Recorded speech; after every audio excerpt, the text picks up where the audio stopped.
Hi, I'm Brooke Allen, Coast Guard Band. I'm going to give you a brief introduction to how to put together a bassoon and start to play it. The first thing you want to do is get some fresh water in a cup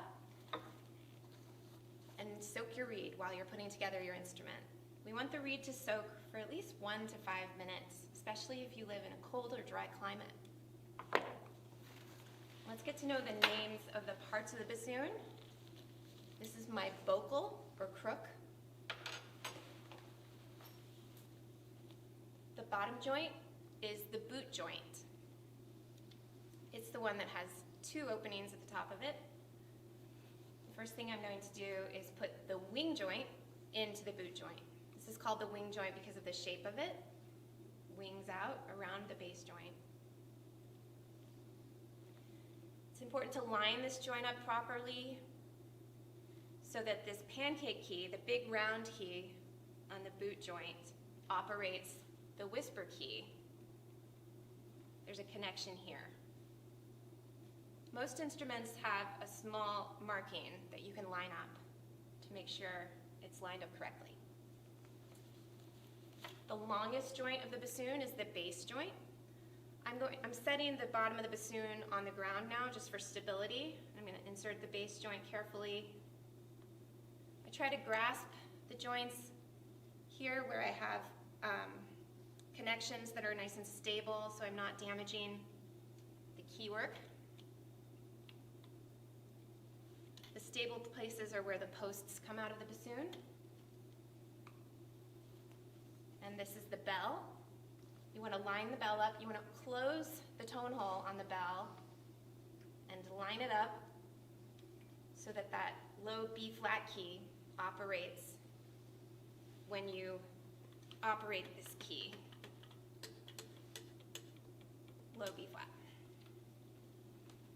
I recommend all students start out with a seat strap instead of a neck strap.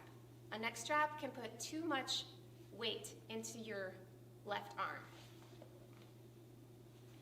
You want to slide the seat strap as far forward on your seat as you can comfortably so that the bassoon isn't tipping forward in your hands as you play. We want the weight to be going down towards the ground as much as possible.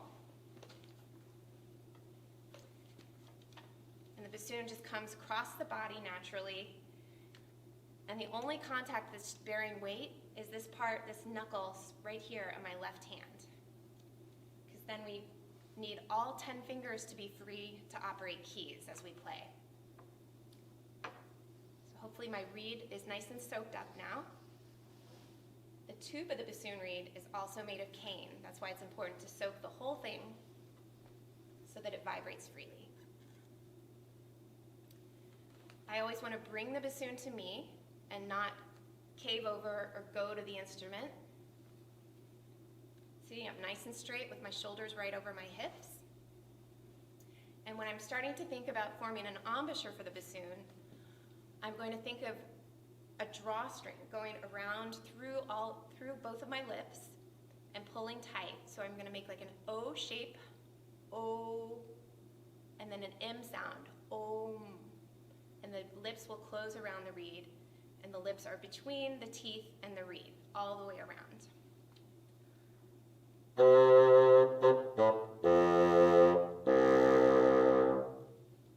It's important to think about embouchure to remember that the bassoon isn't a naturally resonant or loud instrument, so all of the projection that we're going to achieve is going to come with having a lot of looseness and ease and vibration in the embouchure. And the vibration of the reed is what's going to create all of the sound. So you don't ever want to bite, and you don't ever want to pinch. This can also make us go really sharp. So again, think of Om around the reed.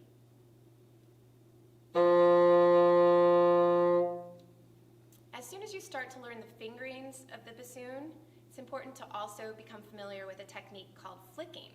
And this is just the operation of our octave keys. Because we have multiple octave keys to deal with here. You know, most instruments, clarinet, flute, saxophone, you have one octave key that you open to kick the notes up an octave, and we just have several to deal with.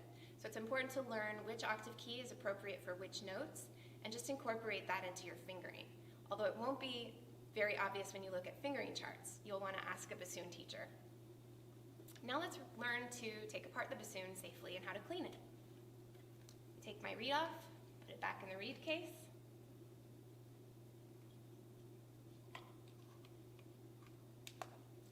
Take the bocal out. Careful always to grab the bocal by the strongest part, which is where it's curved here, and not by this straight part, because you can bend a bocal.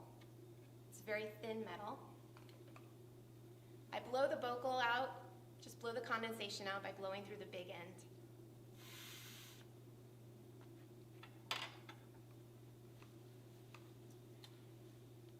Again, I'm stabilizing the bassoon on the ground as I take it apart. I'm even grasping it between my legs to make sure it's nice and stable, and I'm not damaging key work by pulling on a key instead of pulling on the wooden part of the bassoon. Take off my bell.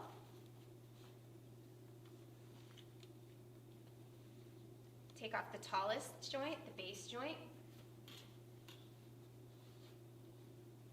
And now we come to the two joints that you'll want to swab after every time you play, the wing joint and the boot. So when we play the bassoon, the air goes down through this side of the bassoon and it makes a U-turn at the bottom of the boot joint, and this is where the water will collect. It generally will not go and make that turn and travel upward in the bassoon. But we do want to clean out this side of the bassoon. So I'm going to swab with a bassoon swab, drop the weight in the big end of the joint, and pull it through to the small end. Make sure you don't have any knots in your swab that could get caught inside the joint.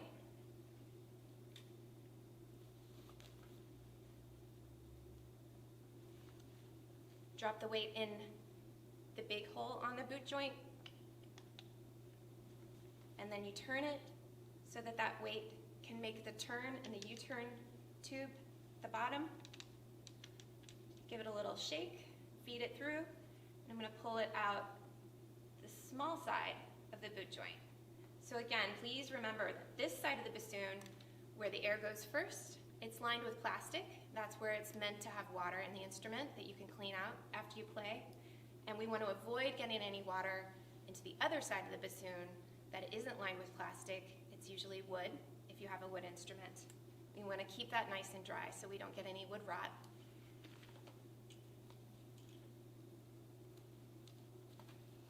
Please let us know if you have more questions, and thanks for tuning in.